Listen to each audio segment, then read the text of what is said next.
I'm trying to find the most accurate way to word this. Um, the snow is obviously picking up, which you know. Um, if you for one bonus die, that snowstorm is going to pick up just a little bit quicker than you supposed it would be. That is to say that um, the 6 segment clock that I had for a full snowstorm turns into a 4 segment clock, and since it's already ticked because it's already snowing, it will tick again, which means that it will be half full.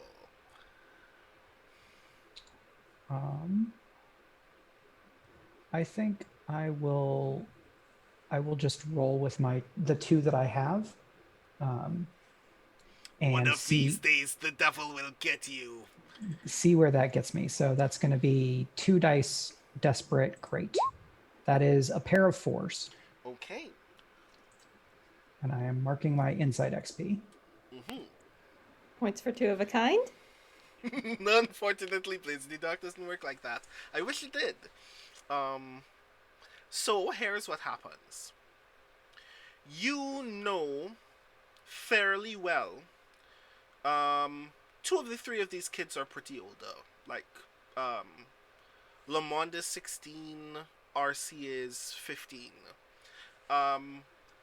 They're like most of the older teenagers should know well enough to be prepared for not just when a job goes wrong, and all of them already know the ideal paths from any point in Duskfall back to Dern's place, but should already have an action plan in case of poor weather as well, because this is the season where porters get the most work.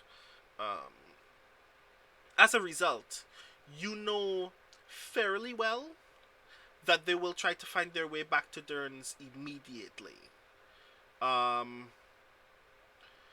The only thing that gives you much pause in this moment, but not a lot, is the fact that they were hiding their presence in Dunslow from Dern in the first place.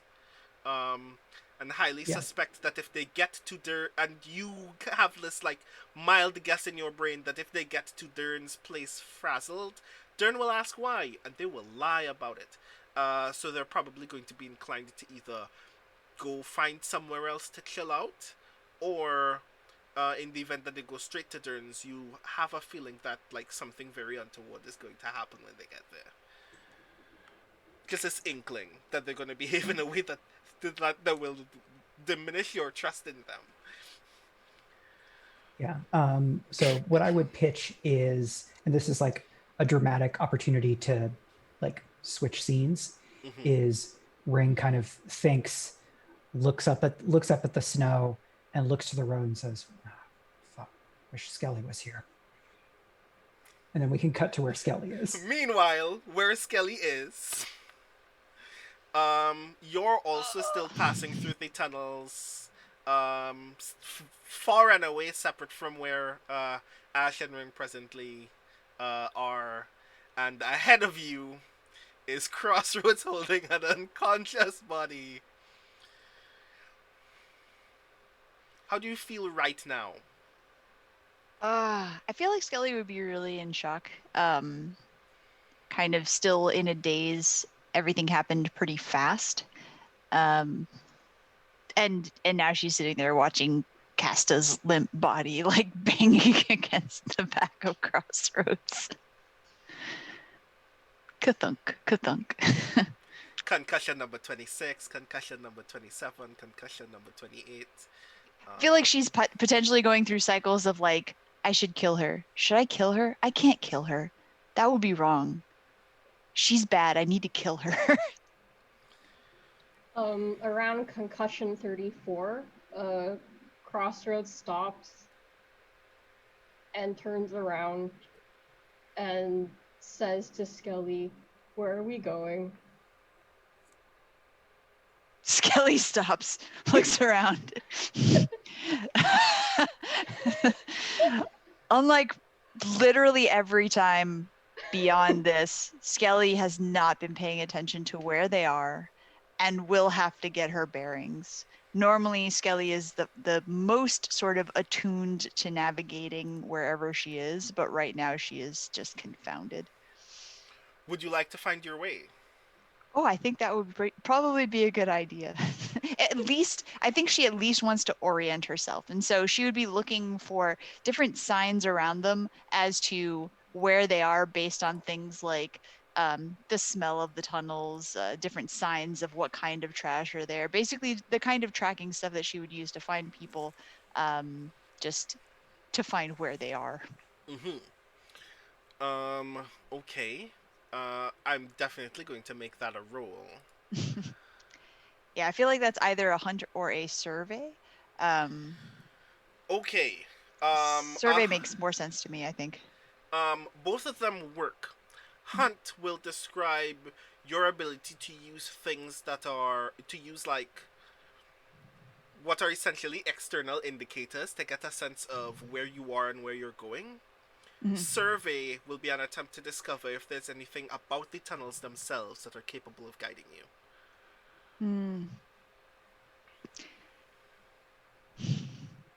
I feel like in that moment she'd be more inclined to survey, only because I think she's too kind of blanked out to have a plan to get out, unfortunately. And so if she were in a better frame of mind, it would be Hunt to be like, okay, where would the others be? Probably at this place, so I'm going to get us there, as fast as possible. But at this point, she's just lost. So I think even though I've got more points in Hunt, I think survey makes more character sense. Okay. Your position is risky, Mm-hmm. and your effect is standard. Right. That is a 3 and a 5. Nice. So a thing that you were vaguely aware of when you attained these tunnels, but like Ring was the person who made you aware of it, but didn't really go over it because you've never not traveled together before. Is that there are literally directions written on the walls of the tunnel in what is essentially a cant. Like someone, whoever previously obtained these tunnels, or probably even the person who designed these tunnels, literally put like very unique markings on the walls of this tunnel to not only tell you which district you were headed in, but if there were any interesting landmarks nearby, if if a blue coat barracks was nearby, or if there were any potentially threatening gangs in the area, even though that information is like 20 years old or something like that, and not very useful. Well dated. But you do know enough about how those markings work that you know where the nearest district is at any one moment in time, and where the nearest entrance or exit into and out of the tunnels might be, and what is around that entrance. So just getting the sense of this space, it's very easy for you to find your way, at least all the way back to the docks. Yeah, so Skelly basically just kind of like, as soon as Crossroads hits her with the question, she's like, all right, and starts looking around, just kind of, again, sort of in a half daze, but she's kind of coming out of it. And then when she sees the markings, she's like, okay, all right, and then goes up to them, reads them, figures out where they are, and whereabouts are they at this point? You are like just about passing Char Hollow at this point. Okay. And if you continue in the path, if you continue more or less on the path that you presently are on, it will just take like a couple of like very peculiar turns, at which point you'll know how to make those turns. But it wouldn't be very difficult for you to get to the docks from this point. Okay, yeah, we just have to get through Crow's Foot, which... Okay. That's fine. Everything is fine. This is fine. How are you? Um, Remember the last time I said several fines in a sentence? Remember what you did? Remember what your response was? I'm just pointing that out. all right, cool. So yeah, I turn to Crossroads and I just say, it's cool. We just need to get through Char Hollow, and we'll be in the docks. Cool. Okay. Crossroads looks at Skelly. Depending on how super dark it is in the tunnels, Skelly can tell that Crossroads is scrutinizing her by the twisting of its lenses. Otherwise, it's just like a statue suddenly stood there for a bit.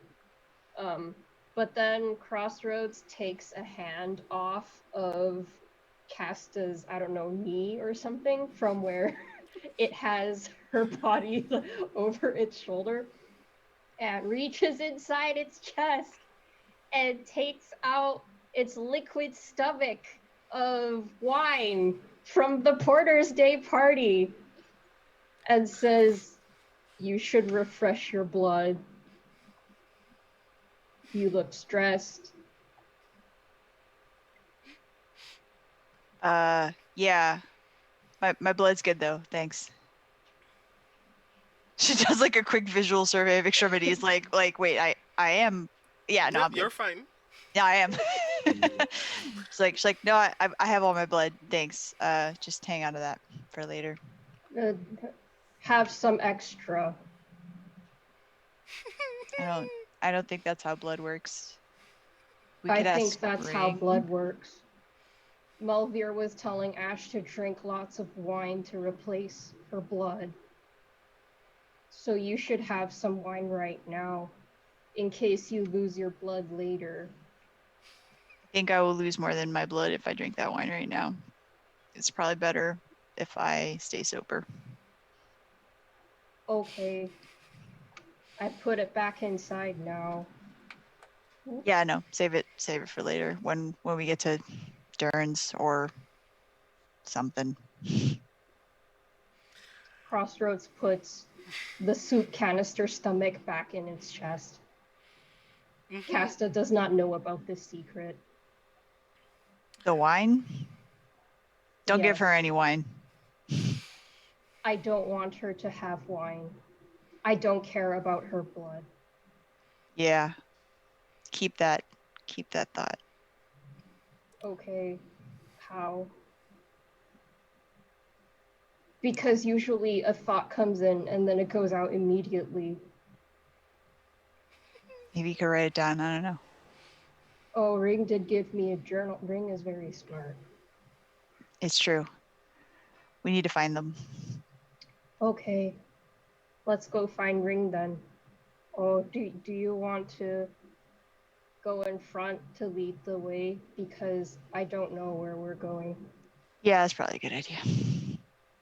If she starts waking up, just don't let her wake up. All right, let's go. Do you actually say don't let her wake up? Yeah. Crossroads will remember that. Probably, unfortunately. Okay, cool. I look forward to Casta waking up and Crossroads peeling her head off. Crossroads, can you please give me a 1-die fortune roll? A 1-die fortune roll. Da-da-da. Roll fortune. Number of dice. 1.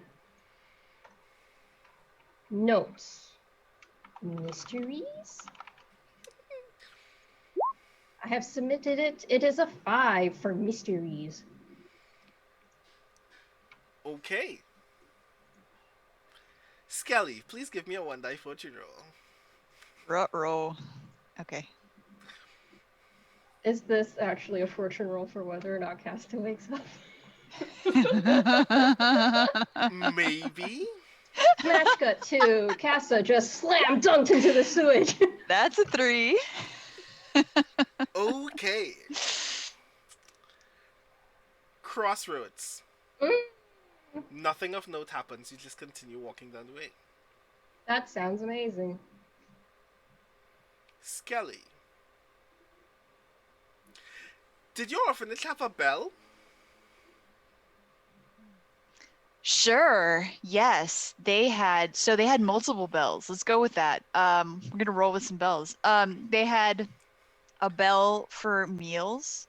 They Mm-hmm. had a bell for we got very basic schooling, just enough so that we could, work in factories without cutting off our arms and stuff.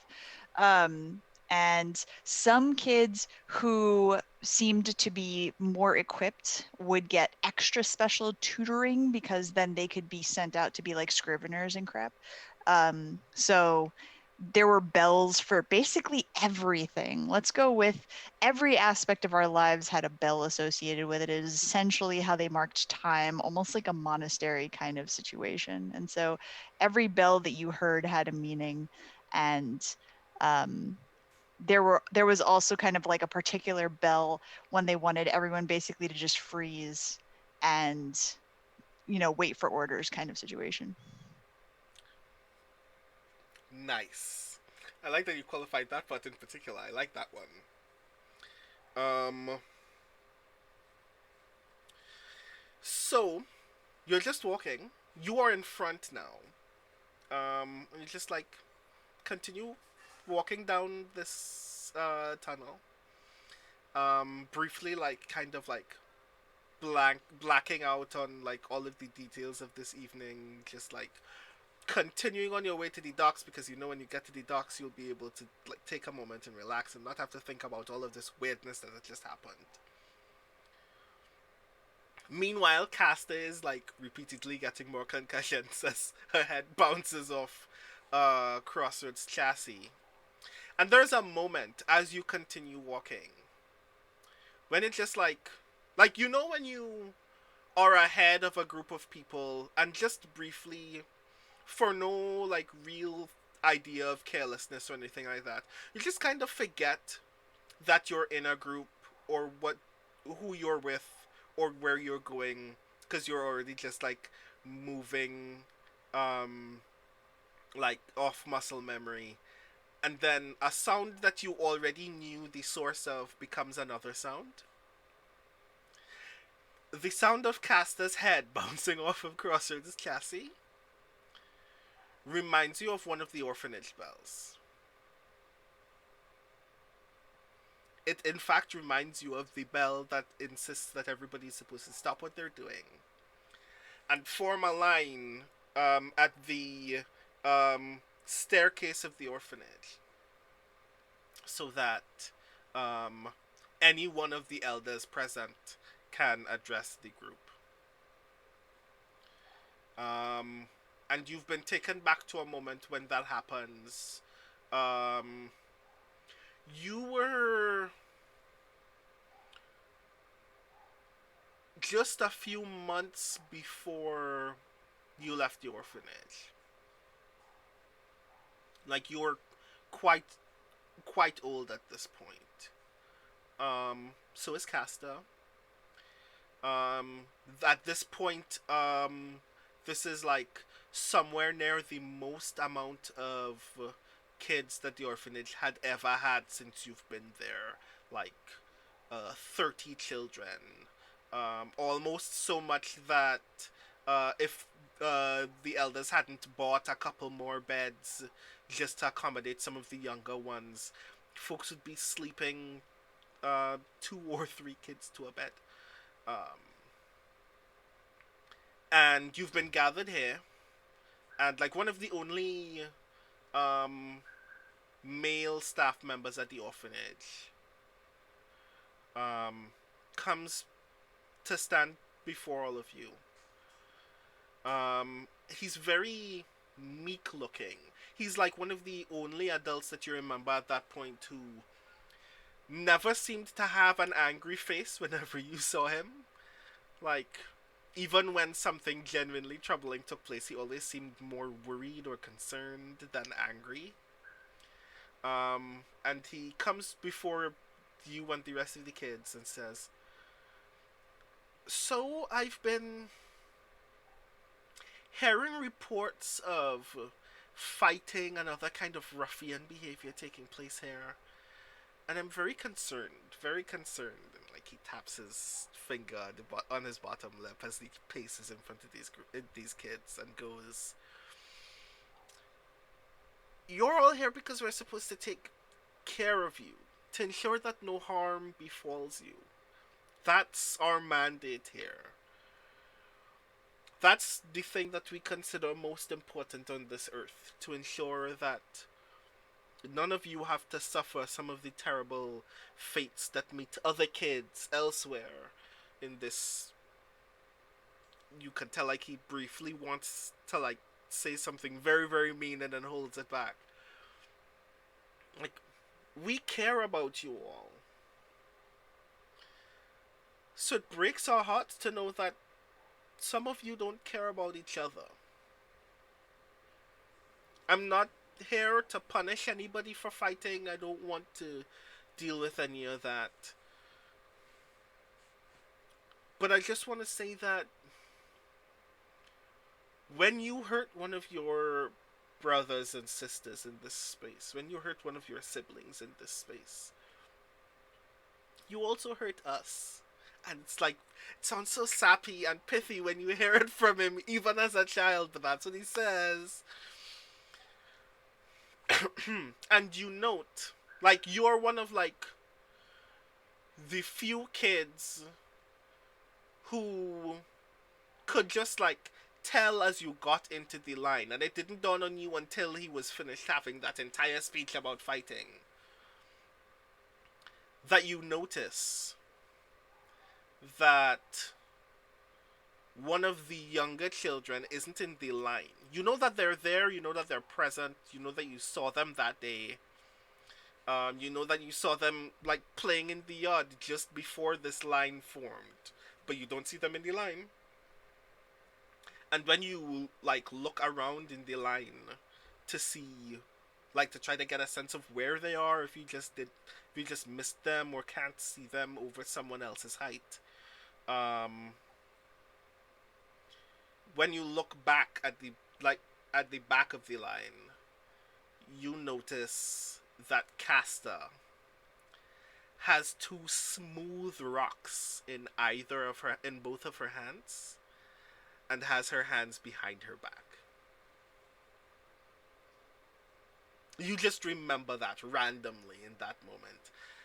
And like just as you were about to remember, like, what did you do in that moment? Did I not say anything? Did I curse? Did I confront her about it?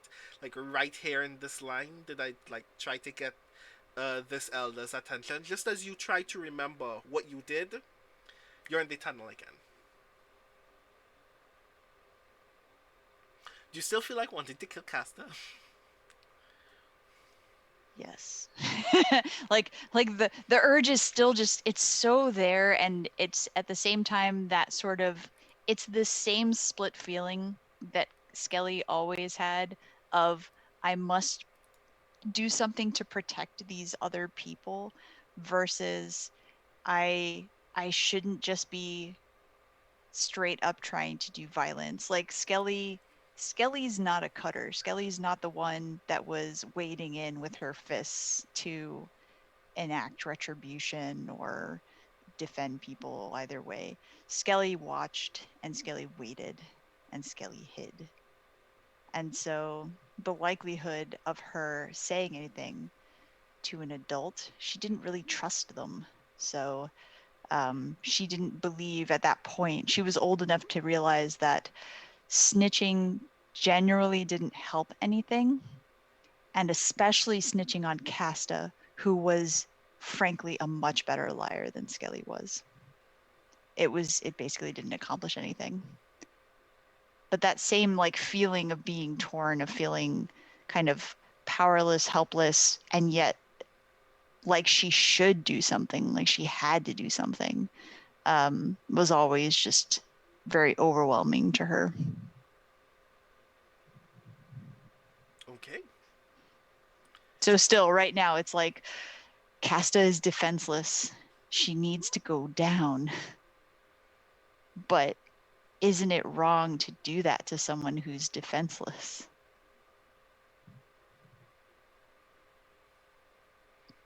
I definitely look forward to checking in on that just now. Um, but while you are continuing on your way with Crossroads and your unconscious guest, let's check in on the porters again. So, Ring, what's your plan for those other three kids? Are you going to continue on your way and assume that they've been uh, guided well enough to know what their next move should be, or are you going to actually look for them? See, this is where I may need to do a flashback, because I think it's important here to clarify a fallback position for the crew, Mm-hmm. so that Ring has as clear a sense of as possible of where Skelly and Crosswords would be going if they are sticking to plan. Okay. So I would like kind of just flash back to here's the a map of the city, because we were in a place where there were like a number of versions of the maps of the city, and we had the the symbol that Ash wrote, where there probably would have been like discussion of it's hard to stay hidden in the Dunslow ghetto unless you're in the Warrens itself. So our first fallback position is going to be here, and that's where Ring points to the alley that they're in right now on Stiletto Way. So that would be me trying to establish this is the first point where they would expect for Ring, or for Skelly and Crossroads to be coming back to, and let me know if that should cause stress. That should cost stress. I'm gonna say that costs 1. Okay. For the sake of clarity, should we also add that in that flashback, Ring had a contingency plan in case we brought back somebody to question? In fact, no. Yeah, that's a reasonable thing that would have come up. Don't you? Do you think? Do you agree, Ring? Yeah, well, like the plan would absolutely include how do we move a larger group of people? Like moving 4 people when one of them is very big is already a little hard. Moving a group of 10, that's now we're getting into like 10 to 12 people is just a lot. Yeah. Plus, you're dealing with children. Plus, you had no idea what was actually taking place in this space. Yeah, Yeah. so I Yeah. think, Yeah. I think. but it's established that the porters have connections basically everywhere in the city.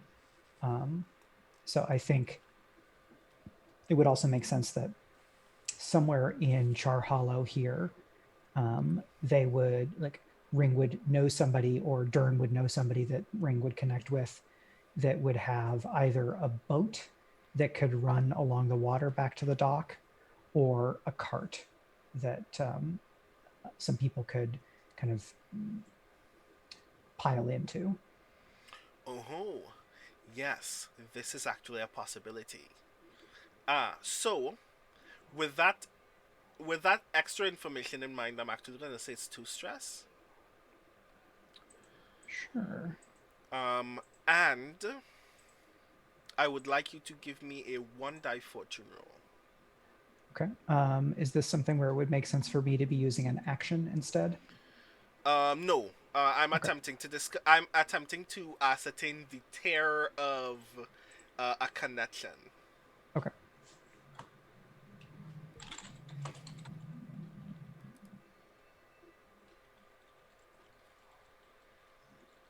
I put that in the notes and that's a 4. Ooh, nice. Okay. You know that like somewhere like right in the heart of Char Hollow,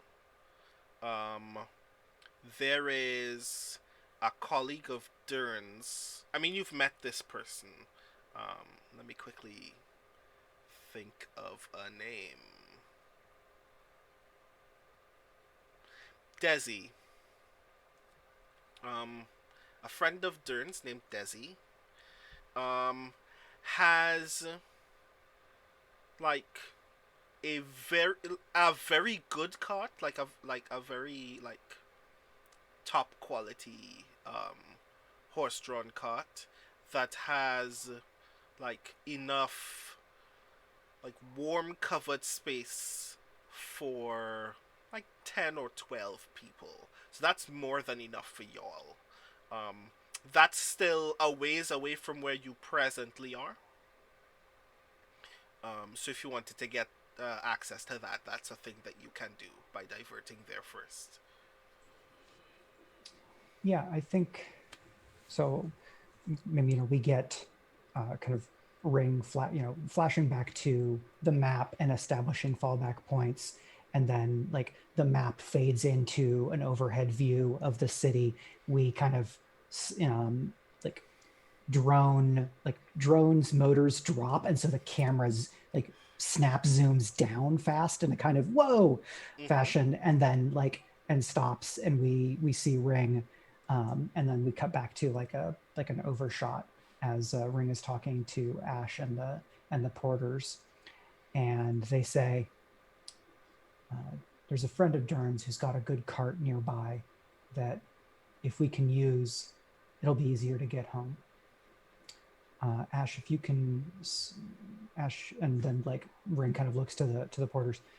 "I need you all to stay here and wait for Skelly and Crossroads. They should be coming here if they're able. I'll be back as soon as I can." Okay.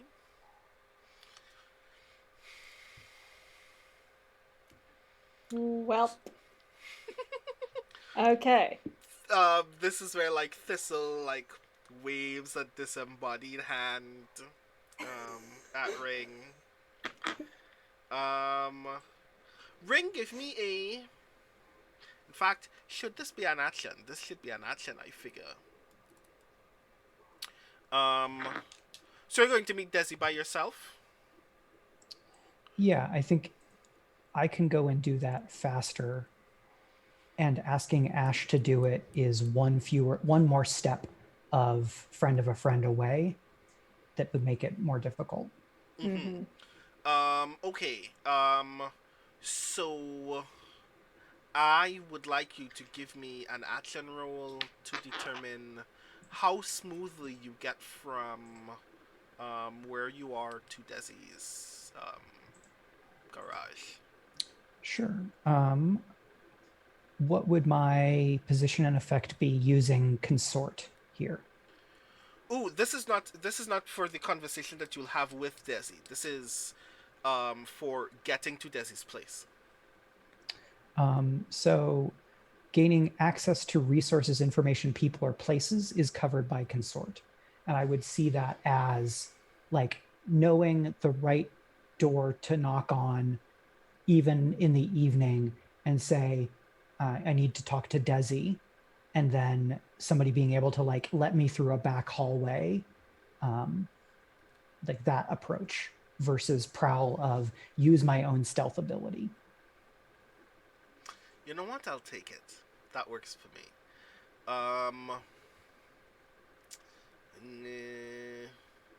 Your position is risky. Sure. And your effect is standard.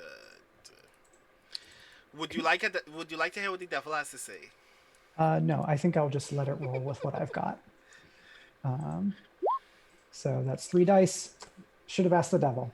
That's a 3-3-2. That's what you get for not listening to the devil. I mean, that seems very likely. Okay. When you resurface from the sewers, you notice that the snow has just kind of picked up just a little bit. It's still not bad yet. It's not difficult to walk or see, but you notice that it's picked up. You hit up most of the vendors and neighbors in the area that you have personally done work with, or you know that Dern is close to, asking about Desi, and no one is hostile towards you. But the consensus tends to be, after like you talk to 3 or 4 people, the consensus tends to be, friend, it's actually kind of late and the snow's picking up. Do you really need to like do this now? I'm not sure I can help you now. Maybe you should like head home before you freeze. So like no one is like particularly helpful in this moment.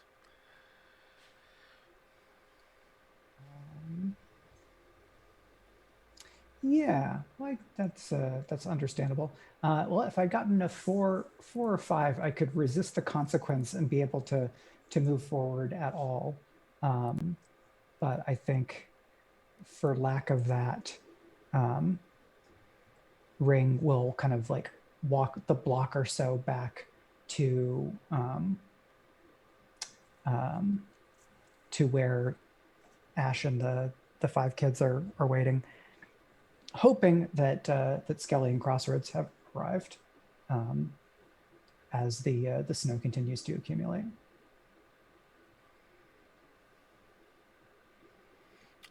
While Ring was out, Ash, what were you up to? Just like just keeping your eye on the kids, I presume. In an effort to prevent these children from picking more stuff out of the sewers and possibly like poking themselves on a discarded opium needle or something, Ash is now teaching them, like, she's found some bits of string in her coat and is teaching them some extremely complex Severosi cat's cradles. Okay. Give me a roll. In fact... What kind of a roll is this? Fortune? It's not fortune. How many dots do you have in attune by chance? In attune? Yes. I have 0 dots. Ooh, this is delightful. I think I need you to roll a tune. Okay, what's my position? Your position is risky, and your effect is great. Oh. Okay, no bonus dice? That's a 5 and a 3, so that will be a 3. Okay. Duly noted. So, you've never, like, when you were young, you never really cared about this kind of stuff. So, like, you know how to do it because you're very dexterous, but it's not like a thing that you've ever cared about. So you're just, like, you know that these are things that other kids have done. You get the vague sense that, yes, they're supposed to be symmetrical. Yes, they're supposed to look like visually pleasing, but you've never actually stopped to ever think about whether there are ones that everyone does and ones that everyone won't do. And very briefly, while your fingers are just like doing the thing perfectly and symmetrically, you make a pattern, and when you look at the pattern, you don't see string anymore. You just see a wall of black where the strings would be. Mm-hmm. And you see like 4 pale, shriveled hands leap out of that black, like, walled image, like, just, like, protruding from your hands, and you see them, like, reach out into the air and try to grab at you. And the minute that you do that, your fingers just, like, instinctively, you just pull away, and then that wall disappears as the shape in the string disappears. Only Thistle is ultimately very intrigued by everything that happened. All of the other kids are just genuinely troubled, but Thistle seems like, "Ooh, that was cool, do it again, I want to see it." You can't remember what that was. You've never done it before, you don't know it. You just know that a thing happened, and it wasn't supposed to happen. And all the kids saw it. Everyone saw. Question. Which one of these little shits was mouthing off at me earlier? I'm gonna say it was Zamira. Okay.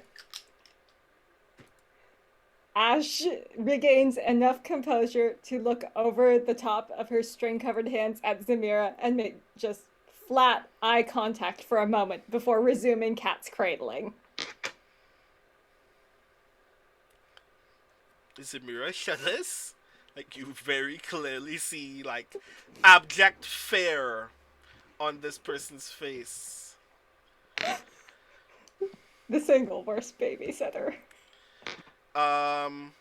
Nobody notices that you do that. Thistle is still ultimately pleased. Everybody's just, like, very creeped out. While that's happening, Ring, you headed back to Ash? You are on your way back? Right. Yep. Skelly, I would like you to give me another survey roll. Okay. Would you like to hear what the devil has to say? Sure. The condition that I gave Ring is the same condition that I'll give you. That the clock on the snow drifting in will become smaller and tick again.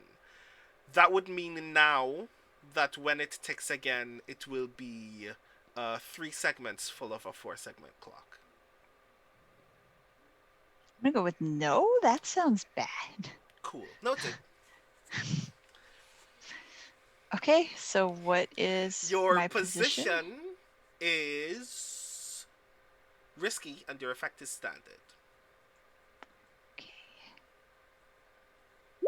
There's a 2 and a 6. Ooh, nice. Crossroads, give me a 1 die fortune roll. A 1 die fortune roll. Oh golly. 1 die. 1 die notes ow. Uh-oh. 4. Okay, cool. I'm not made of meat, so it'll hurt me less. I'm just yelling that in panic right now.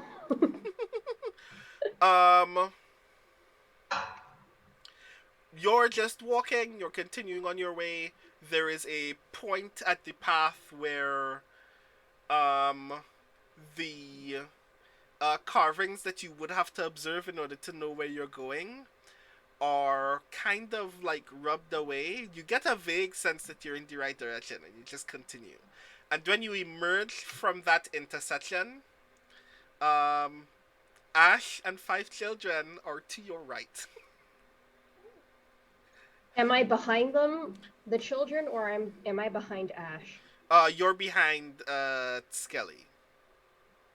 Oh no, but are no, we? but in but, terms like, as of we approach- lines Oh, right. of sight, Yeah. are they you are coming from behind me or the kids?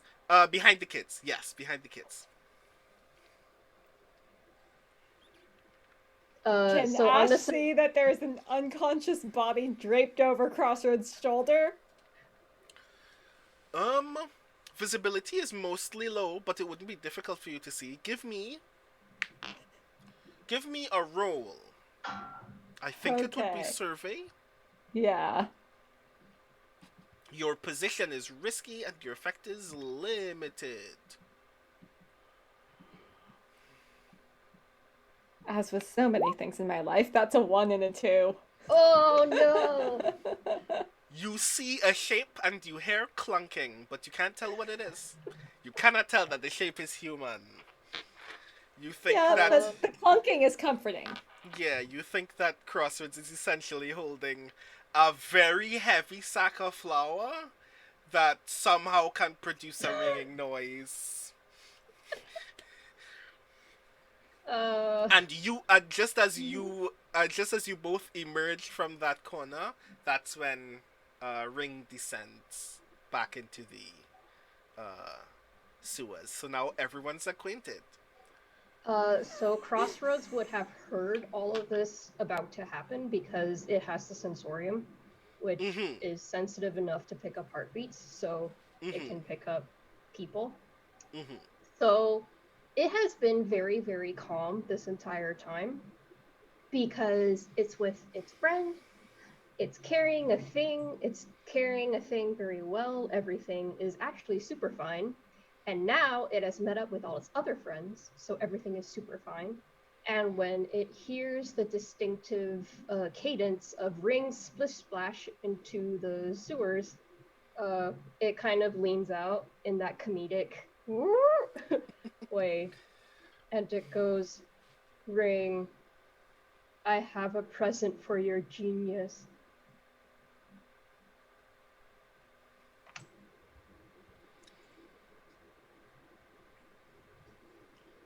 And Ring reaches into their coat and pulls out the like immobile bird form, says, I have a present for your face. Crossroads is humongously warmed, and Ring can see it like grow seemingly 3 inches in confidence, and says, "No one's ever told me I have a face before. I'm very happy." All right, let's get this one squared away. And then like Ring looks over to Skelly and then looks to the body and looks to Skelly and kind of raises their eyebrows. Okay.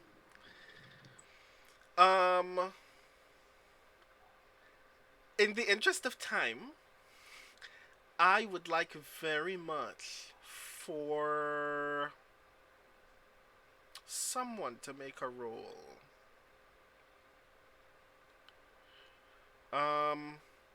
In fact, Ring, would you consider yourself in charge of this mission at this point? They're your kids. Yeah, I would say so. Ring may not be the person who is doing the main pathfinding, but Ring making a command roll here makes sense. So that would make sense for them to be in charge. Yes. I'm trying to figure out whether it's just a pure command or a group action to just like immediately decide the process of what happens next.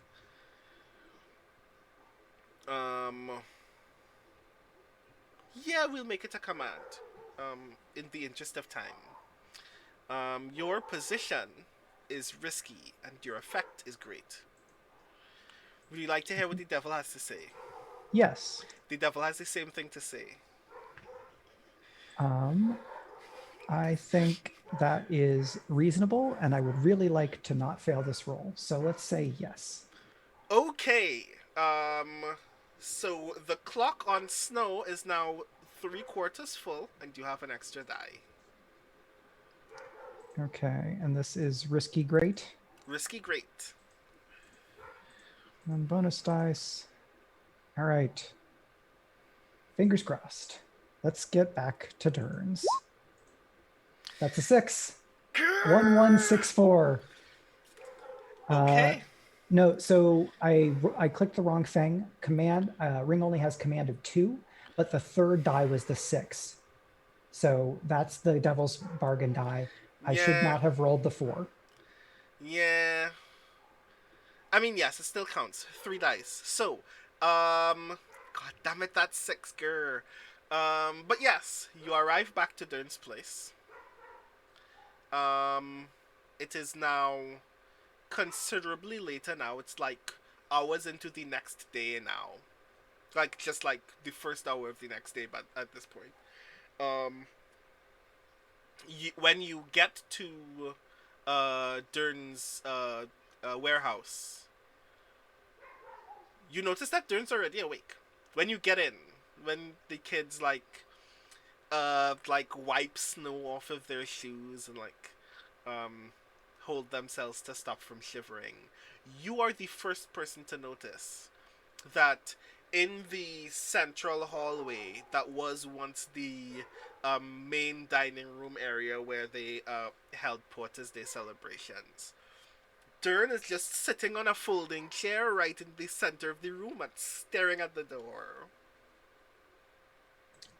Does it look like he slept at all? Nope. You know what it looks like when Dern's well rested. You also know what it looks like when Dern's frazzled. He's frazzled. He's probably been frazzled since you left. Give me a one die fortune. Not a one die fortune roll. I want you to notice a thing. Give me an action roll to see if you notice a thing.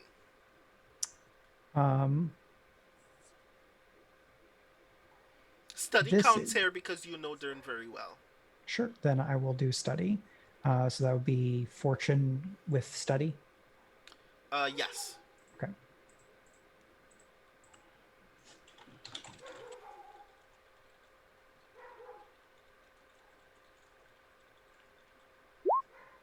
That's a 4 and a 6.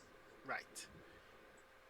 You can tell only because you know what Dern looks like when it happens, not because it's immediately observable on his face for most people.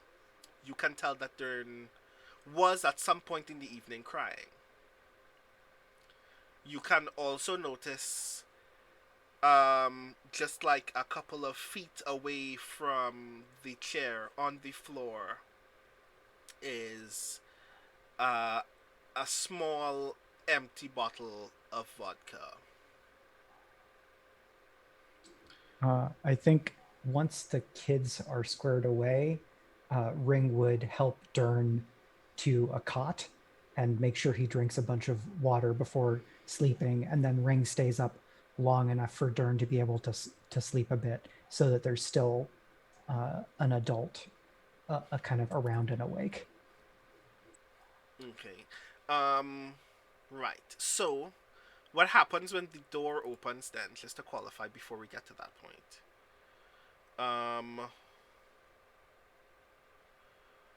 What happens is, as the door opens, like, you tell that Dern's eyes open very wide and, like, focused on the door, but it's so, like, dim, and the snow doesn't help with light that much either, and he didn't light any candles, that he just notices movement at the door, and everyone hears mumbling. You can make out that the mumbling is, "Rings that you?"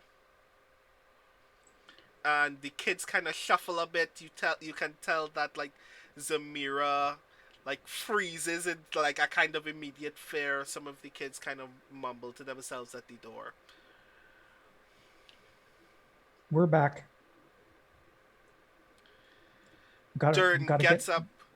Gotta get all of the these kids to bed before we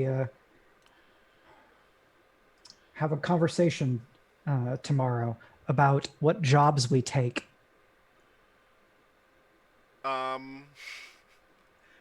All of the porters in unison, like, turn to you, like, turn to where they know your voice is coming from in the dim, and you notice all of them just kind of nod very sternly. Dern gets up. Not, like, he's not, like, falling over himself or anything like that, but you can tell that he is he's walking unevenly, and says, "I want to talk to y'all in the morning, but it's been snowing, so sleep."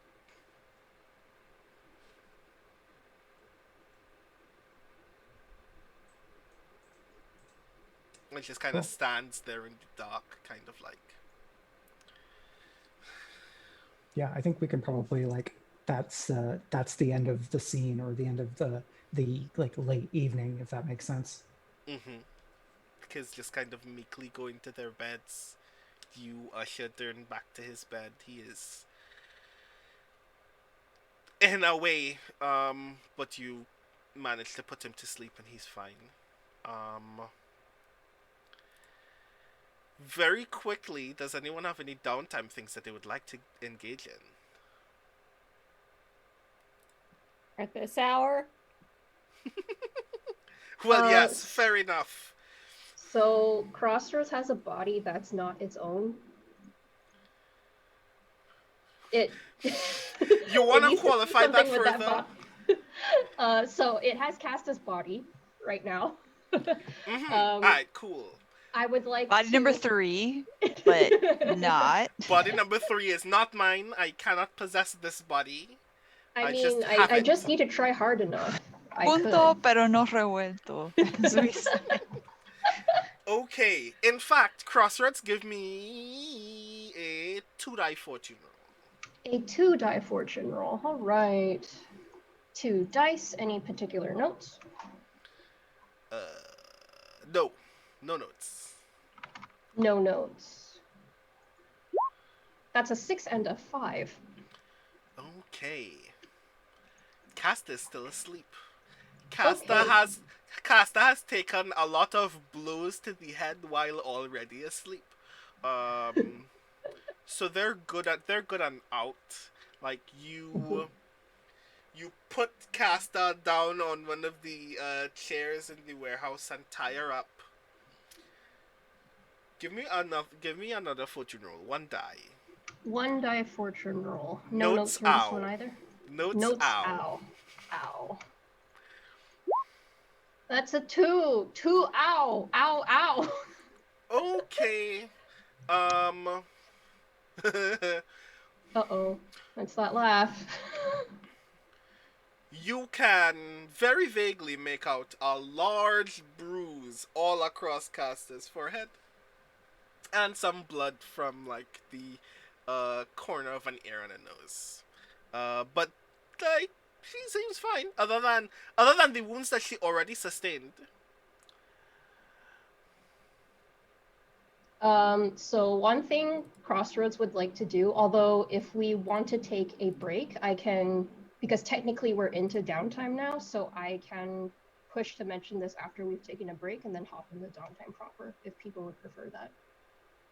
Oh yeah, definitely. So, Okay, how I will about mention it then. how about, in fact, we take a break right at this moment, in fact. So we'll just be away for about 5 minutes as we take care of ourselves. This is a note to everyone in the chat that us taking a break is you taking a break as well. So get something to drink, get something to eat, cycle necessary fluids, and we will be back with more of the Case of the Cindered Seal very, very soon.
And we are back. So, before the break, we had successfully ferried a group of children, as well as one unconscious bounty hunter, back to Dern's hideout, and we're preparing to figure out what to do with Casta. Crossroads had just put Casta down. Casta is in a bad way after her head continually bounced off of Crossroads' shoulder, and is presently unconscious, and will probably take a good bit of medical attention in order to be revived. What is everyone's immediate plan at this moment? I am going to say as well that I think that some time has passed. I'm going to say that since it's already very early morning, I think it's fair to assume that you'll let around 6 or 7 hours pass. Everybody gets like a decent amount of sleep, decent for you all, which is not very good, but still.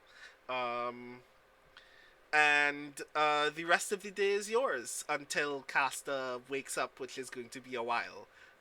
So what say you all? Yeah, I can do an indulge vice, and I think we can probably do it in summary, because I think Ring's first chunk of the day is just getting the porters sorted and taking care of everybody and making sure that Dern is all right and like going over those conversations. And I think we've seen Ring do the like tough but loving parenting thing several times, so I don't necessarily need to have that be a whole scene. And so I would pitch the indulge vice is Ring kind of getting the house in order. Yeah, that works for me. I imagine most of that attention is actually given to Dern as well, who you've probably seen Dern in this kind of state before, and you know that it takes a great deal of upkeep for Dern to not I don't want to say self-destruct, but Dern is very hard to get out of a bad way when those kinds of things happen, especially when it pertains to the kids. So you know that requires some very significant care, which you have no issue giving as a result. Yeah, I think maybe the shot that I can imagine here is kind of a time lapse montage of like Ring going around the house and like porters coming and going, and then it ends and goes back into real time as Ring has gotten some food, cooked some other food, and brings a tray with like very like with like an eel meat omelet with some vegetables, and then a coffee and a water next to them, and a ledger, and actually let's do a notebook instead. And Ring just leaves the tray for Dern to kind of get up and eat, but the journal is open, and then in Ring's hand is written, 3 of them are still out there. Get your shit together.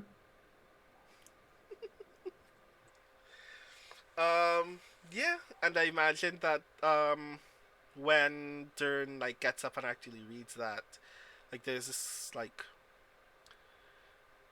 this momentary expression on his face that is somewhere between like sorrowful, fearful, like tragedy, and like pure anger, and like they just kind of fluctuate between each other very, very quickly, and then he closes his eyes and starts drinking coffee. And I got a 4 and a 5 on my indulge vice. So I will mark away 5 stress, and that's me. Which puts you at how much stress at the moment? I think that leaves me with 2 stress spent. Noted. Good. Does anyone else want to indulge vice while we're at it, so we can deal with all of the massive amounts of stress that you all have accrued? Ash is also... Oh, go ahead, Jeoi. I just wanted to say, while everyone was sleeping, could Crossroads have hooked itself up to the generator, just so that we can get that out of the way? definitely. Like that is the way Crossroads sleeps. You kind of need to do that. At which point you mark 5 drain. Yep, and that takes out all my drain, so I am fresh and sparkly once again. Nice. Yes, and to specify, because Crossroads was the one who put the body down, Crossroads want to do this properly, so that means taking off the coat and the weapons, and having Casta be restrained, and then putting a blankie over Casta because Casta is now taking a nap, and then would have basically emptied the coat and everything of presents for Ring's genius.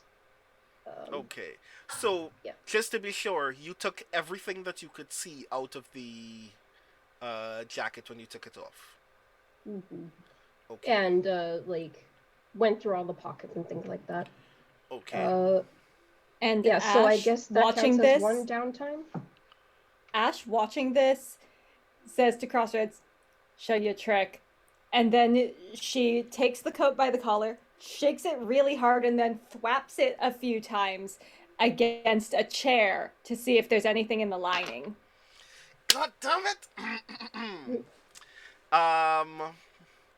You, out of the pockets that Crossroads can see, Crossroads takes out 3 daggers, 2 of which are like 9-inch blades,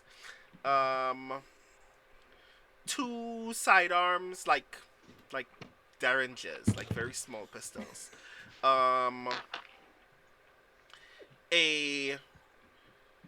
a very small blackjack, a spirit bin charm, and like this like bright clear marble that you like can't really discern anything about. When you do that, Ash, give me a 1 die fortune roll. Okay.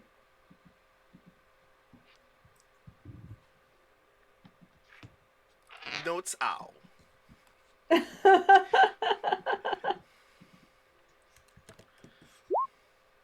6. Okay, cool. You turn over the jacket, cause like inside the jacket looks like remarkably smooth. Like just looking at it, you wouldn't tell whether they had any concealed pockets whatsoever. You turn it over, another one of those marbles falls out, and you catch it before it falls, and you put it down next to the first one. You also see 4 more 9-inch blades in pockets under the sleeves. 2 long-barreled pistols in pockets under the coattails.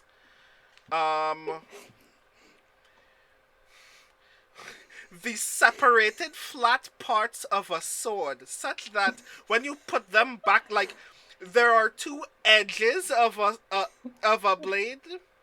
4 separated parts of a hilt and pommel, and just the guard pressed like absolutely flat, such that you have to assemble it like a jigsaw puzzle just to get the sword back. As Ash is pulling all this out and piling it on the table, she says to Crossroads, "See, you've got to be thorough." Yeah. Crossroads looks at it and says, these are lots of new friends for Skelly. There are also 2 extended rifle barrels that seem to be able to screw into each other as well. So you get the impression not only that they can be potential extensions to a constructed rifle, but can extend the range of the rifle that Casta already has. And 2.5 velvet satchels of musket balls. As Ash puts all of this out into a very neat, like shopkeeper's tidy arrangement on the floor, Crossroads slowly swivels its head over to the unconscious Casta and says, maybe we should try that trick on the body and more friends will come out. Oh my god, oh my god, oh my god, oh my god. Ash, give me a one die fortune roll. Very, very quickly. Ash isn't the one who's going to pick this woman up and shake her for lunch money. Yes, yes, yes. In fact, no. Give me a fortune roll with as many dice as you have in survey. Ooh, okay. Then that makes it a 2-die fortune roll. Okay.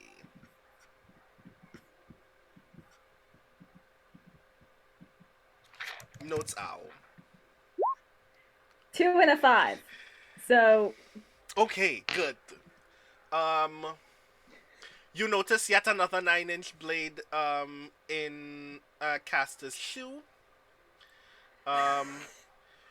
You notice a bulge in Caster's top on her left hand side that is roughly the size of a medium to large holster. And you notice an impression in Caster's back that might be yet another constructed sword's separate parts. Thankfully, Ash definitely tells Crossroads not to just pick her up and go thwack, because definitely about 2 seconds into the operation, Ash realizes this is what Crossroads is about to do. I mean, she can't be more concussed. I don't think that's medically possible. And Crossroads was a whisper when it was made of meat. So technically, it could oh my word, like her ghost back and then be like, hello.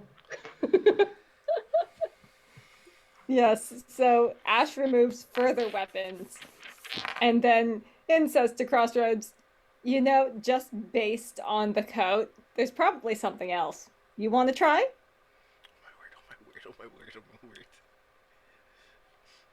And Ash has done this fairly delicately. Crossroads is confused.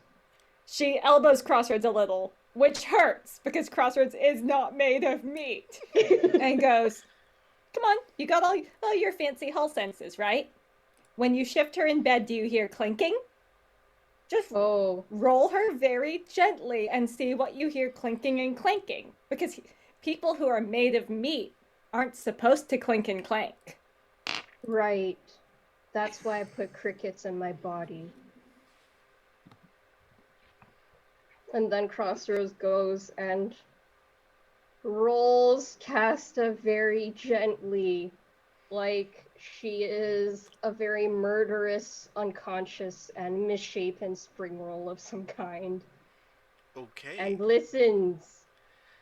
Give me a fortune roll with as many dots as you have in survey. That's 0. Nice. Cool. Ow. You will give me a 2-die fortune roll and we will take the lesser result. Okay. Notes owl.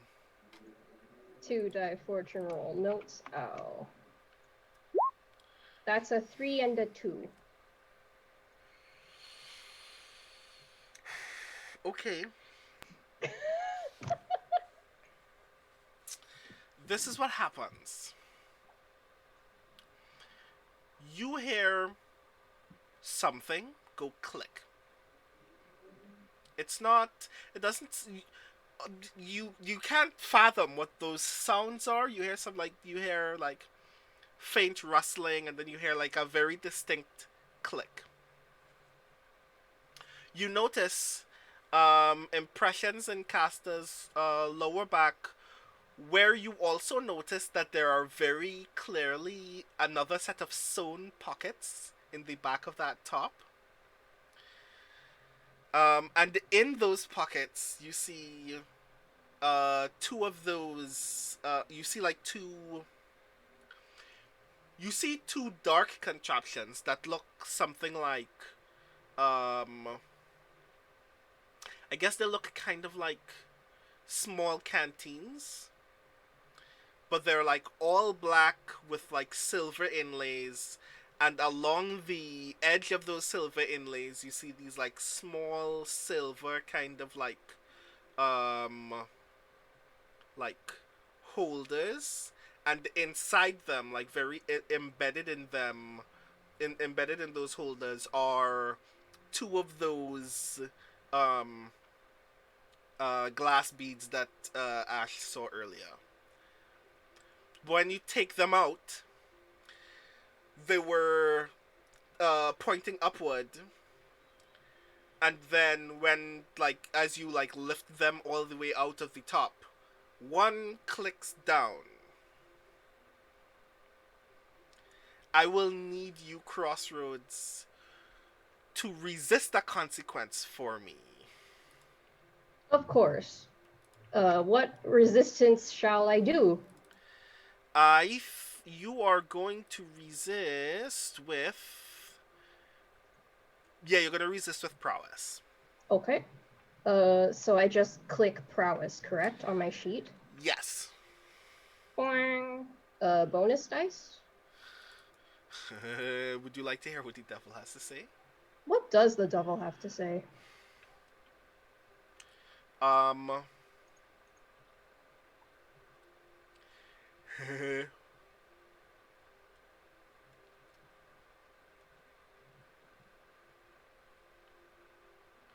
If I resist successfully, I'll turn into meat. Is that what the devil has to say? No, it's not. I'm trying to figure out exactly how to put this.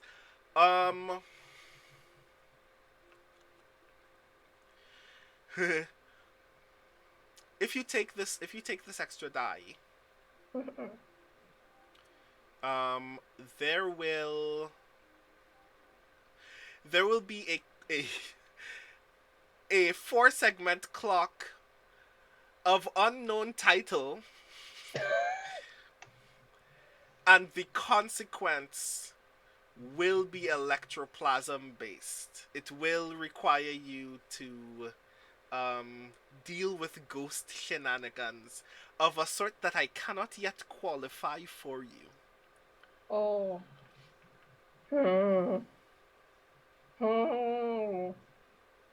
Well, I did just plug myself into the generator. Yeah, like you have the stress to spare. So I do have the stress to spare.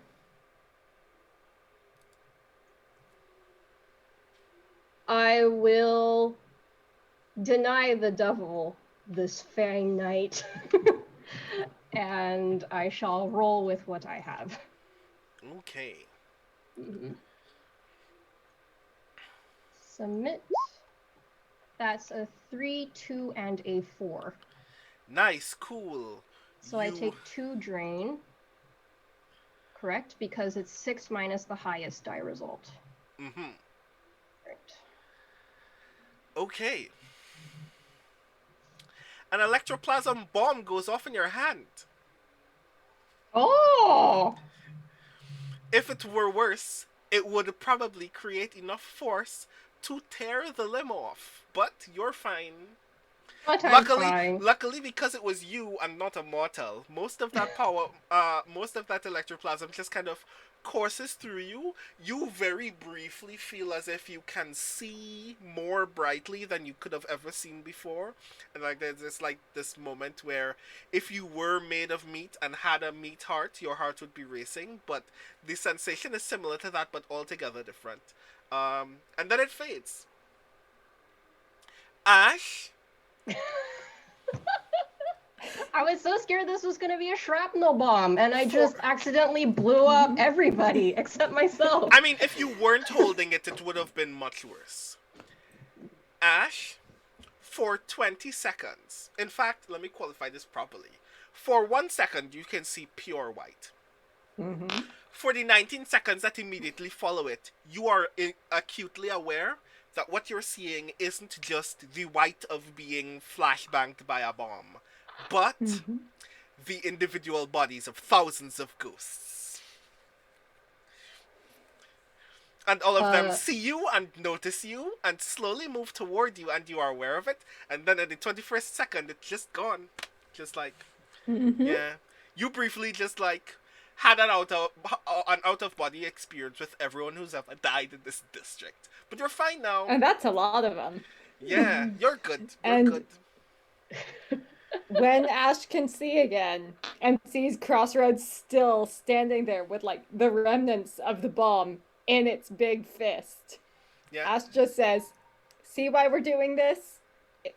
Imagine what would have happened if that had been Melvir patting her down." Crossroads thinks about it, and then he says Melvir would need a lot of wine. Yes, for starters. I'm going to put these away now. What are you gonna do with the spent one? What does it look like? Does it? I mean, is that burnable trash or is it recyclable or what? Yeah, like what kind of garbage are we thinking of? The innards are mostly like broken wood and steel, and like a shattered glass bead. Well, like a chipped glass bead. It's not entirely shattered, but still. I'm picturing these as like the anthrax beads from The Rock. Yeah, about. So Ash is going to very carefully wrap up the 3 intact ones in a handkerchief. And she's going to knock on Crossroads' chest and say, "Open up." Oh. I have to swallow them. Oh my god! Oh my god! Oh my god! Oh my god! Okay, no. I think we don't want to risk that kind of impact. Are they all? I Are see. they all? Are they all in the same handkerchief? Just to make sure. They're tied into different corners of it in that Okay, way you okay. do when you're like insulating glasses with newspaper. Nice. Cool. Crossroads goes, "Oh, okay," and reaches and unscrews its stomach. And then says, "Okay, I guess we can make a nest with the food. Oh, I can never give this food to Skelly again. Don't tell Skelly. Skelly will be upset." Speaking of Skelly, Good to know. before we close, I definitely want to give Skelly a beat to do a thing. Skelly, what are you up to? I honestly think she would just still be really rattled at this point. Having Casta essentially kind of handed off for safekeeping, she is retreating into very old habits, which is mostly just kind of hide. And so she probably would have gone up to the roof despite the snow, and just partly because she would expect no one else would be up there. And so she would just be up there by herself, Okay. just getting snowed on. I would like you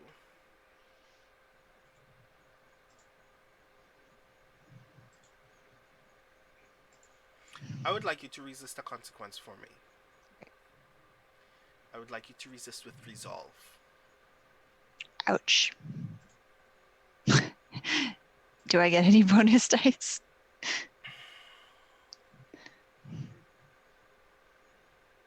What does the devil have to say to Skelly?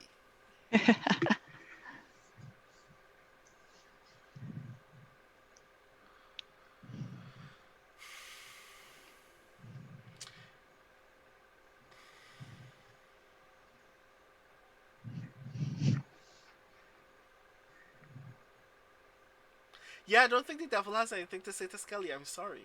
Is all right. Here we go. That's a 5. All right. Nice. Good. So you take 1 stress. I would like you to answer something for me, Skelly.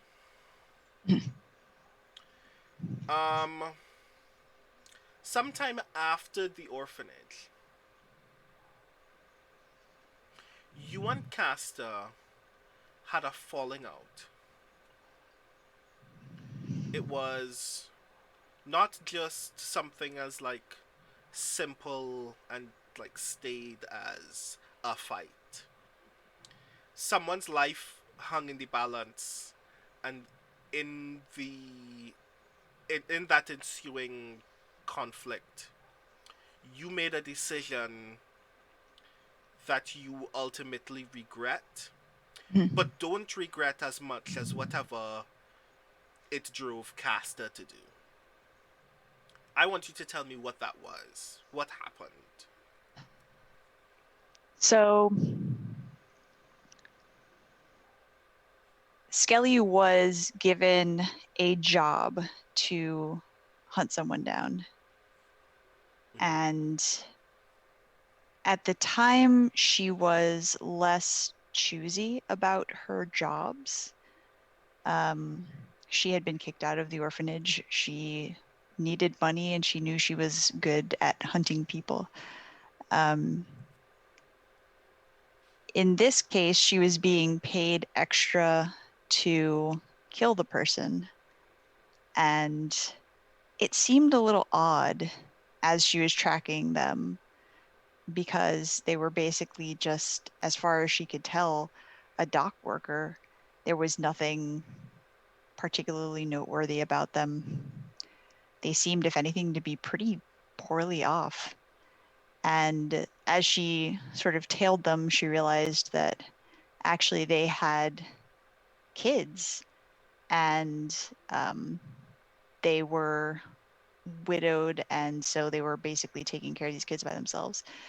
And Skelly was trying to figure out, because she felt a pang of kind of like, I'm not comfortable with this. This doesn't seem good. And so she was trying to figure out basically how to back out of this job that she had been given or find a different way to accomplish it. But what she didn't know is that Casta ultimately was then given the job. And so as she was like watching this person, she somehow found a way to get out of it. Basically, she was just like, no, you know what? I got too many other things that are, on my plate, and I'm sure you can find somebody else to do it, and you'll get it done. Here's, maybe gave information about the person, expecting that would be enough to kind of get whoever it was off her back. But then, as she was basically tracking the person to just try to figure it out, right? Like, why do they want this guy dead? Casta swooped in and killed them. And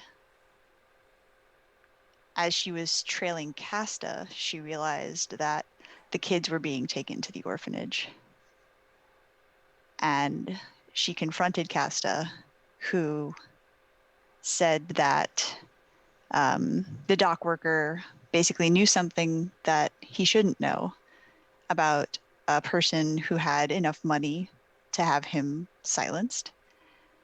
But more importantly, for her purposes, she was getting a kickback from the orphanage for bringing new kids in. And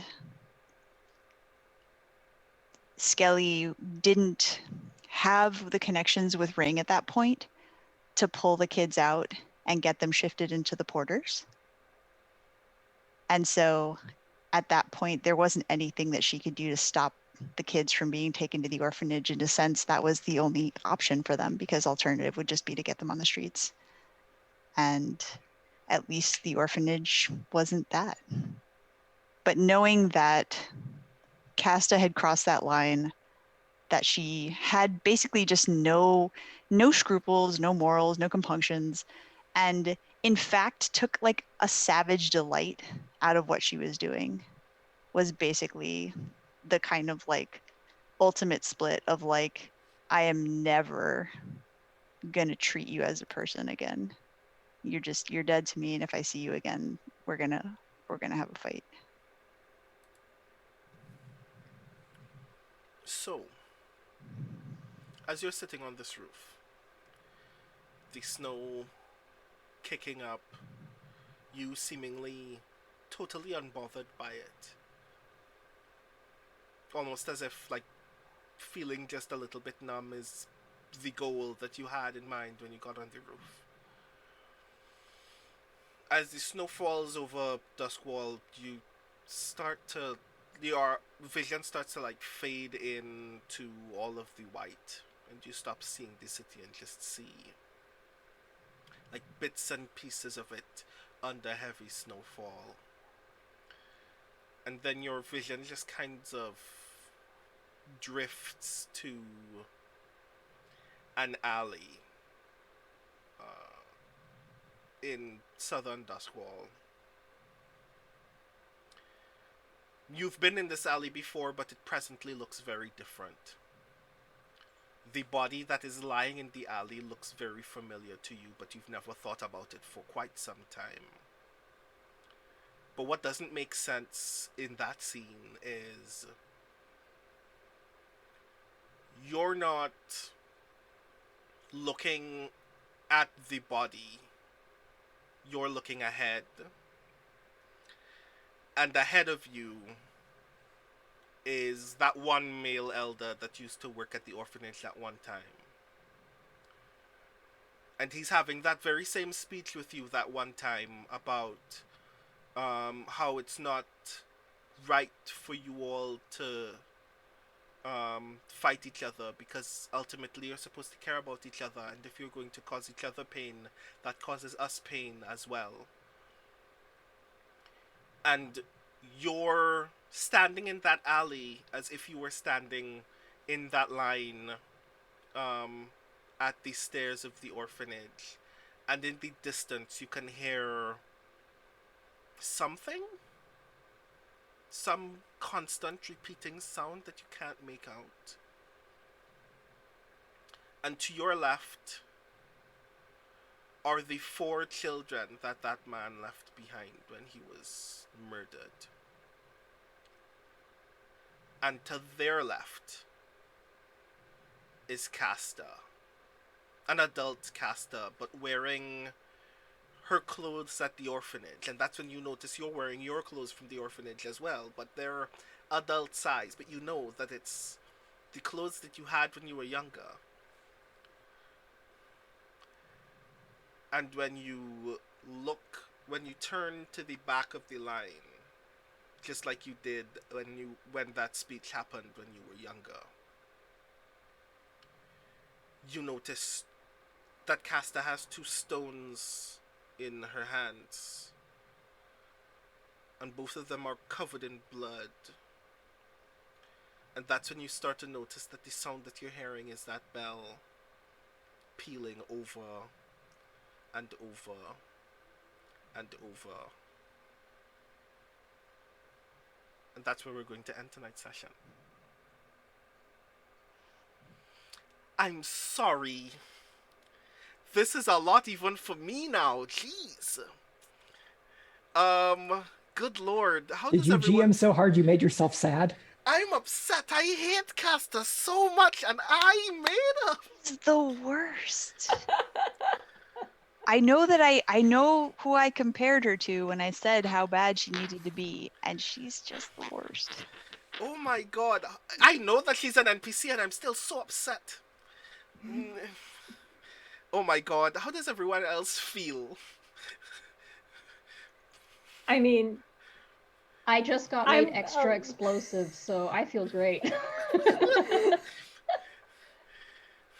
And Crossers is going to be able to give Skelly more friends. I feel like Ring and Dern need additional co-parents. Yeah. These kids have been through... Everyone has been through a lot. I'm sorry. We're slightly outnumbered by a lot. Yes. I think Dern and Melvir need to have, like, a one-shot drinking session together or something to just complain intensely about all this crap that they've been dragged into. Yeah. That's going to be the to play one of them. Yeah, that's going to be the sequel campaign. Dern, Melvir, maybe August, maybe what's his name again? Um, Ash's porter, whose name totally escapes me all of a sudden. Just sitting in a coffee shop, having like whatever pastries exist in the squall, and just complaining for 2 hours straight. I'll be the espresso machine in true God. Crossroads sequel fashion. Third body, espresso machine. Here we go. Oh Lord. But like High pressure, because it's deep like extraction. steampunk, and because you have to choose the large option, you're just an espresso machine the size of a room. Yes. Yes, very. Put the Ash is coffee in my deeply chest, worried. please. It's the equivalent of an organ, like a room-sized organ, church organ, but it's an espresso machine. Yeah. Sorry. Go, Iori. Ash at this point is mainly worried that they did not get all the weapons off Casta, and Melvier is going to have just like difficulties with her. I mean, that's what iron chains are for. Just, if there's any member of this little network of friends who needs to stay uninjured, it's the one who handles medical treatment for the rest of us. Yeah. I highly suspect, if anyone in the chat has ever seen the television series Prodigal Son, I highly suspect that's what the interview scene is gonna be like just Caster being held down to a bed by industrial chains. So yeah, I look forward to that session. So yeah, we're definitely going to get into more of those emotional beats as we continue. Our next session will, of course, be in September, date to be announced. But until then, I would like all of you to tell all of these lovely people in chat who you are, what you do, and where people can find you next. Starting with Mike. Hey everybody, I've been Michael R. Underwood, playing Ring Dalmore. You can find me on this channel every month, also GMing instead of playing the Rebel Crown Splendor and Shadow game, and you can watch all of the existing episodes for Splendor and Shadow at Arv's YouTube at youtube.com/Arvin Elleron. I have a Patreon where I share essays about publishing and writing and role-playing games, and sometimes do video Q&As and share works in progress, like the Genre Nuts role-playing game I'm working on, and stuff like that. You can find that at patreon.com/Michael R. Underwood or on Twitter at Mike R. Underwood. That's me. Nice. Next, Jeoi.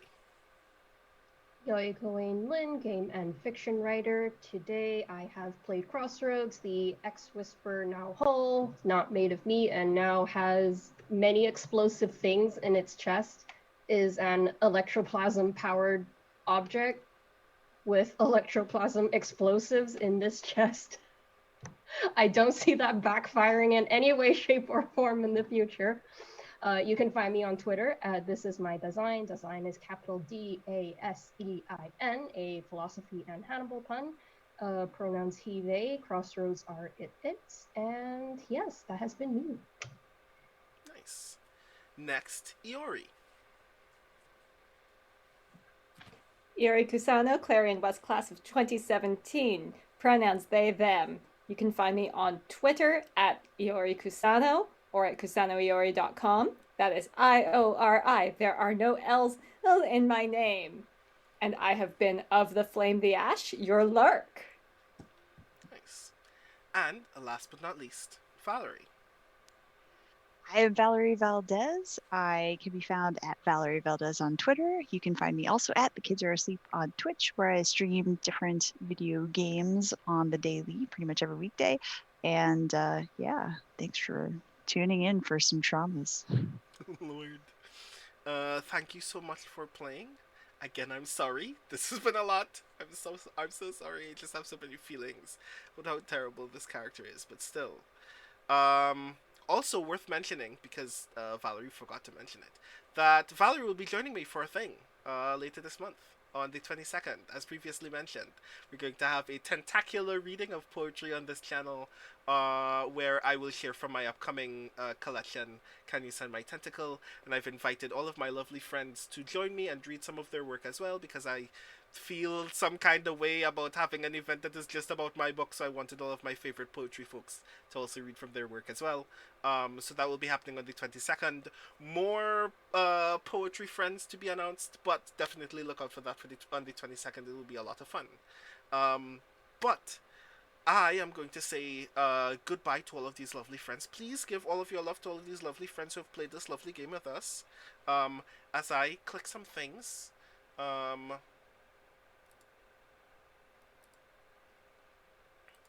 And now I will come over here to say hello to you all. Hi everyone, thank you so very much for joining us for tonight's session of the Speculate special event, Blades in the Dark, The Case of the Cindered Seal. This was a lot of fun. I always have a lot of feelings about these games, and this has been perhaps some of the most feelings because even though we haven't gotten into some of the shenanigans that we're used to on an actual score, the feelings are still a lot, and we haven't even gotten to the actual seal business yet. So, a reminder to everyone in chat, if you want to support Speculate, !Speculate in the chat will give you all of the information and resources about where you can listen to the podcast and to the Patreon where you can financially support us as well, which is definitely very vital, not only to getting our content edited by the exceptional Rudy Basso in a way that will be rewarding and engaging to you all, but also making sure that we can make more Speculate content, including some of the games that we are like very eager to get to play at some point. There is a long list of things that we want to do on Speculate, I'm just letting you know. And your support on the Patreon allows us to ensure that we can do those things at the quality that will be engaging and entertaining to you all. So definitely please support us there. This is me also idly shouting out to support Arvin Alaron on Patreon, !Arvtreon. It's also very important to support the channel so that these cool things can happen here as well, and that the quality of content on the channel for you to experience live is also at a top quality. In fact, it was the Patreon that allowed me to have the computer that allows me to have this content for you in the first place without randomly freezing in the middle of a frame. So thank you so very much to everyone who supported Adventia again. I'm probably never going to stop thanking you for that. And if you want to continue to support the growth of this channel, you can do so at !Arvtreon. As for the rest of us, as usual, content will be on this channel on Tuesday. Let's just make sure what's happening on Tuesday. When the calendar loads, because sometimes the calendar doesn't love me. Like right now.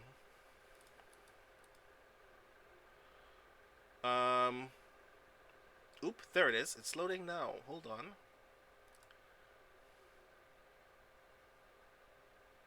Well, it will load whenever it wants to load. Right, so yes.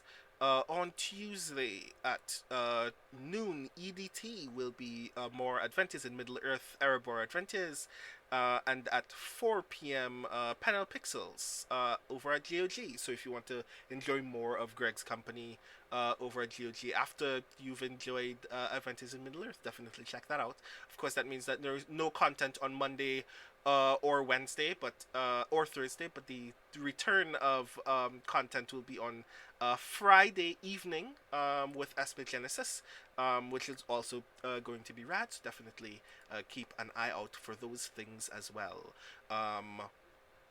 As for me, again, the next time that you see me will be on the 22nd for our Tentacular poetry reading. So there will be no upcoming Blades in the Dark or Sound Clash next week if you were expecting to see me, but no worries, you will see me on the 22nd as we do cool things. And thank you so very much for supporting us this evening as we do cool things. Again, definitely shout out to Arvan Elron. Thank you for giving me the opportunity to do these cool things on your channel. And thank you for passing through, because I know sometimes Sundays can be busy for you. So I'm actually very glad that you got to actually hang out with us and have all of these feelings with us, so I don't have them by myself, because it's a lot of feelings. Thank you so very much to Ruden LX4 and Triffity Mats for moderating this evening. As Greg always says, you're the best in the business, and I definitely agree. Thank you for doing your part to keep the engagement of this community in this chat as peaceful, respectful, and beautiful as possible. Thank you to all of the users who passed through this evening. Chat Fantastic, Critwitch, Kusano Iori, Mrs. Dunsel, Mrs. Lanity, Prince Justin, St. Pomelo, Stan Kubrick, The Kids Are Asleep, Sparkly Wallflower, Turbo Tango, and you, Christensen. I'm sure I'm missing a few, but those are the ones that I have seen. Thank you so very much for passing through this evening and checking out this stream. I always love it to be able to share more of the Case of the Cindered Seal with you all. It's very weird and very silly, and I love that I get to play lovely games like these with all of these lovely people. So I hope that you will join us for more Cindered Seal in September. I hope that you will stick around in this channel in general for more of the lovely content, RPG content and otherwise, that exists on this channel on a regular basis. Until the next time that I see you, or the next time that Greg sees you, I hope that you have had a wonderful weekend. I hope that you will have a wonderful week to come, and we will see you all very, very soon. Take care and have a good night, everyone. Bye.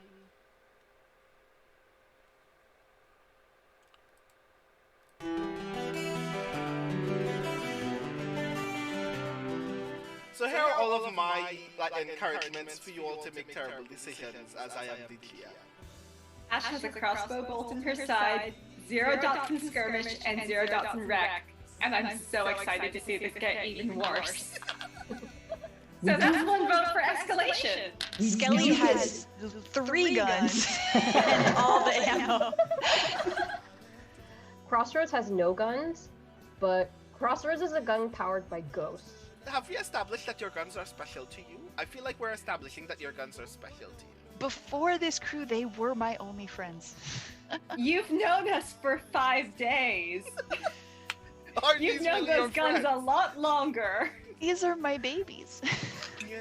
I just want to say, Rowan was starting to do this, and then he realizes to harvest. This doesn't help. Like, don't do that.